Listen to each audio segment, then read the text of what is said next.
Hello everyone, welcome to my channel. My name is Emmy, and for today's video I thought I would just do a flip through of this Bible right here called the Catholic Prayer Bible, Lectio Divina Edition, and it's the NRSV translation by Paulist Press.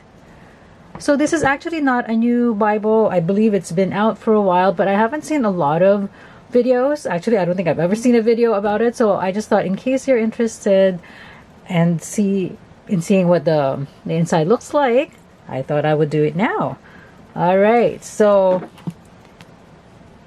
I bought this Bible and it came like that, so I should probably return it, but I've already used it. So, and also I'm not really like one of those people who do that. I'm just kind of really lazy when it comes to that, and I always do a cover for my Bibles anyway. So yeah, so this is the hardcover edition. All right, so let's just do a quick flip through. I will talk about the paper. Okay, so it is really thin. As you guys can see here, like the ghosting from the previous page is pretty, what do you call it? Like it's prevalent, you know what I'm saying? So another Bible that has a very thin page is this one I have here, the New Jerusalem Bible, study edition. But I think even this Bible is still thicker than this one. So this is probably the Bible that has the thinnest paper, like the Bible that out of all the Bibles I have, this has the thinnest paper. Just to give you guys a warning, I guess, in case you don't like Bibles like that. But anyways, I don't mind. So yeah, so because the Bible paper is really thin, I will talk about this now just really briefly in terms of the marking.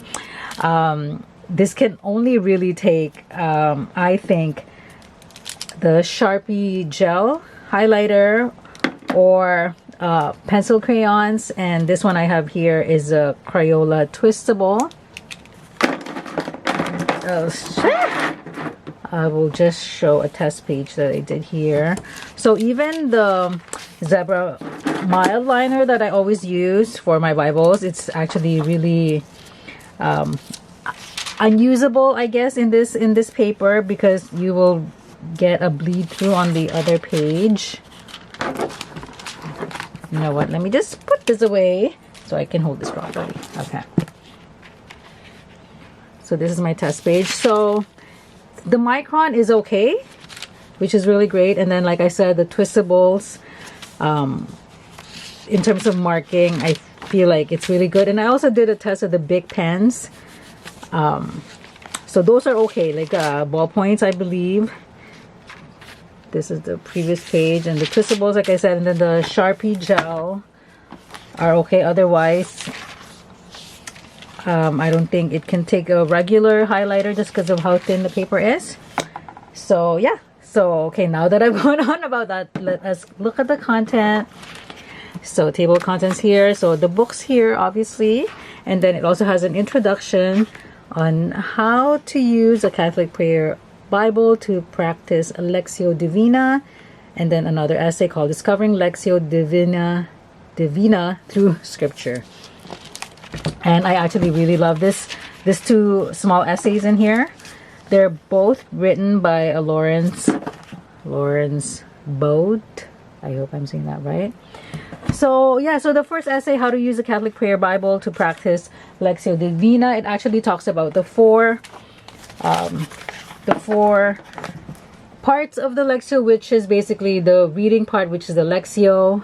Meditation is the second part, or meditatio. Prayer is the third part, or oratio. And then contemplation is the last part, which is contemplatio, right? So it talks about that here, and then how to do it. Let's read a part here. Okay, Lectio Divina is simple to do. It can be done in any place where there's some quiet or peace.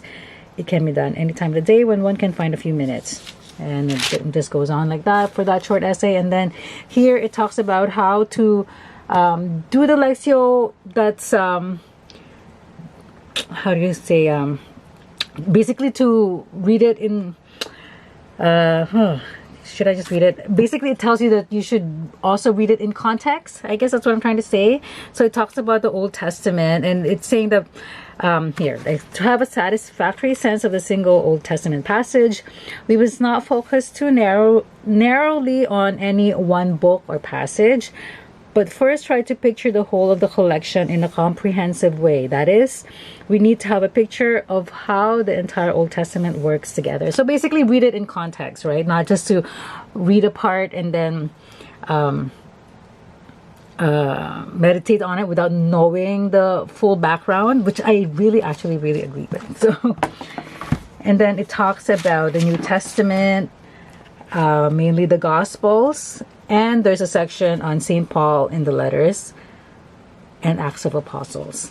So I really highly recommend reading this if you have this Bible. It's a really great read, I think. Like the way it focuses on the importance of Paul and his letters. And here, let me read a part that I highlighted. Not only is Paul the first of all Christian proclaimers of the gospel of Jesus Christ, but he is still the most fundamental and profound of spiritual thinkers who ponder the mystery of Christ. So yeah, in terms of doing a Lectio, the letters of Paul are actually really great for that. And so now, we will go through the actual pages. So basically every page has a section like this. So starting off with the beginning of the book, right? So it has a graphic like that, and then it goes through this. There's a box in every page, I believe. Yes, every page, and it talks about what to read.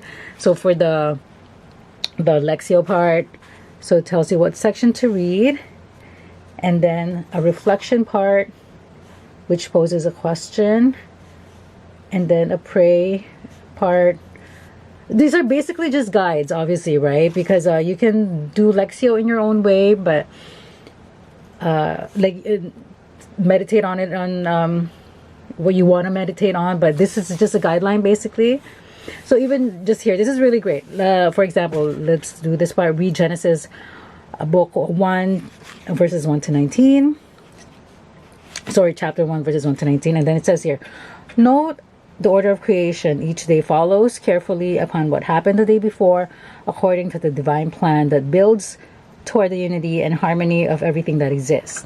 Creation begins significantly with God, with God's word, and the first thing created is light. By this we can see and know all of the creation. So you read the verses 1 to 19, and then you read it over and over, and then slowly focusing on a certain phrase by the end. I think that's how a lot of people do the reading part.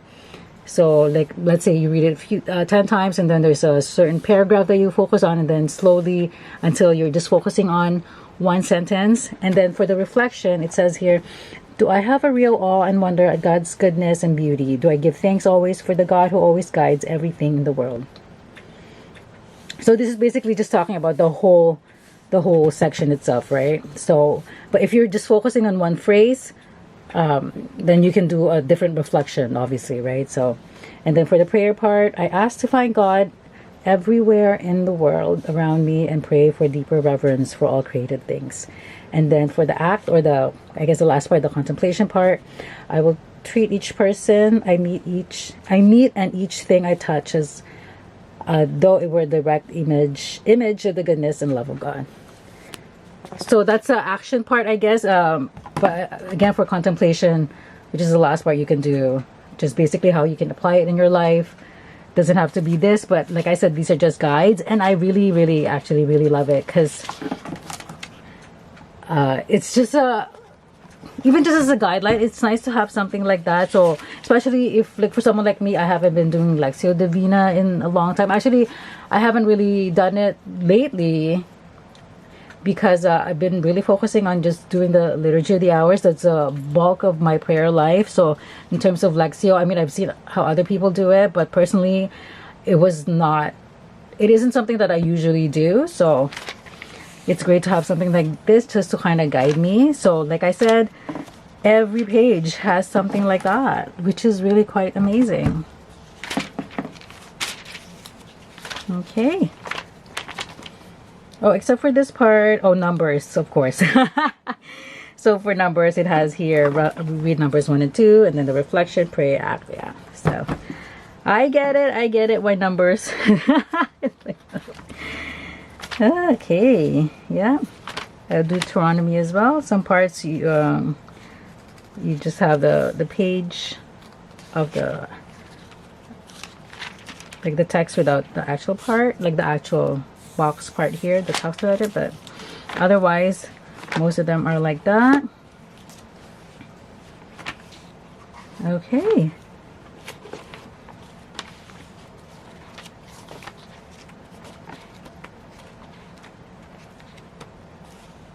Okay, just to show you guys here, John 1. So this is a big pen. And to show you how it looks on the other side. See how thin the paper is, that you can still see a bit of the line, right? So, but I think that just goes for how this paper is. Like, unless you really don't want to do that, then you can use it. Like, you don't really want any ghosting or bleeding on the previous page, just use pencil. And even then, if you're going to use pencil, just do it very lightly. Or you can do the transparent post-its and you mark it like that. But yeah. Okay, and then after the books, after the New Testament, let's see, Revelation. And then after Revelation, we have the readings for Sundays and select celebrations. So the 3 cycles, which I think is really cool. For such a basic Bible, the fact that it has that, I really like Bibles that has that. So, and then there are maps after. Also just basic maps, nothing too fancy. Because there's really no colored pages, you know, except for like just that kind of color in terms of the text. But like for the maps, just a black and white. So what are the maps? Let's see here. Ancient Palestine, the Holy Land in the time of Jesus, and then the world of Saint Paul. Yeah. That's it. And then a few blank pages for notes. And then, like I said, I use that last page as a test page and pages. And yeah. So this is in Canada, $44.95 Canadian. Oh yeah, and it comes with 2 ribbons, which is pretty cool. So yeah, and I think that is it. Okay, if you guys have any questions, please feel free to comment down below. Don't forget to like and subscribe. God bless wherever you are. Bye.